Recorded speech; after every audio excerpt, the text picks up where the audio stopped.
Gør dig klar med mig, kunne vi jo lige tale om, hvordan det går i Mikasu. Vi har efterhånden snart nået vores mål 2025 på salg, hvilket vi er ret stolte af. Jeg gad ikke at sætte mit hår i går, gad ikke vaske mit hår her til morgen. Så nu sætter vi noget sleek, og det kan I jo så få lov til at være med til at se, hvordan jeg gør. Jeg gør det på min helt egen måde, fordi jeg har ekstremt mange krøller, så det er ikke sikkert, at du behøver at gøre det på samme måde, hvis du ikke har krøller. Udover det, starter vi snart noget julekampagne op. Det glæder vi os rigtig meget til.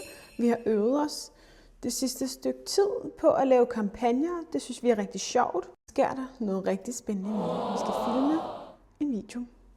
Og den her video skal vi filme, fordi at vi har landet vores første, hvad kan man sige, betalte samarbejde. Vi laver ikke betalte samarbejde med noget, som vi ikke i forvejen synes om. Jeg tager noget skum.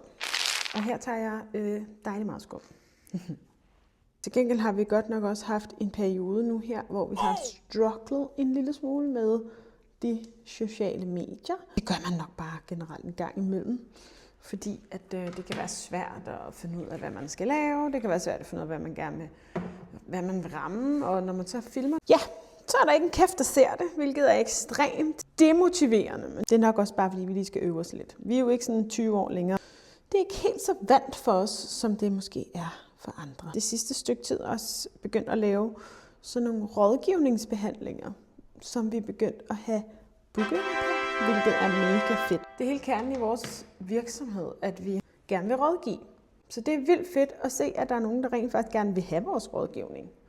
Og i sidste uge, da jeg var allermest irriteret, fik vi faktisk en rigtig, rigtig sød kunde ind, som havde set vores content og syntes, at vi var super dygtige. Det blev jeg virkelig glad for, fordi lige præcis der var jeg bare, at jeg ikke kan lave content længere.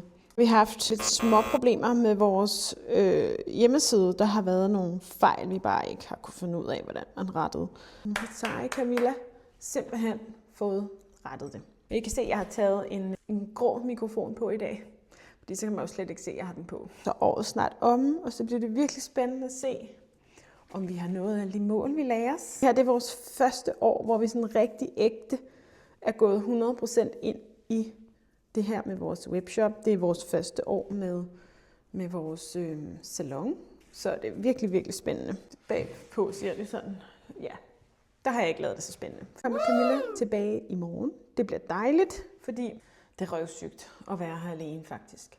Altid lige like det her, eller skrive en lille hyggelig kommentar, eller noget, fordi det er altså lidt ensomt at sidde her foran det her kamera.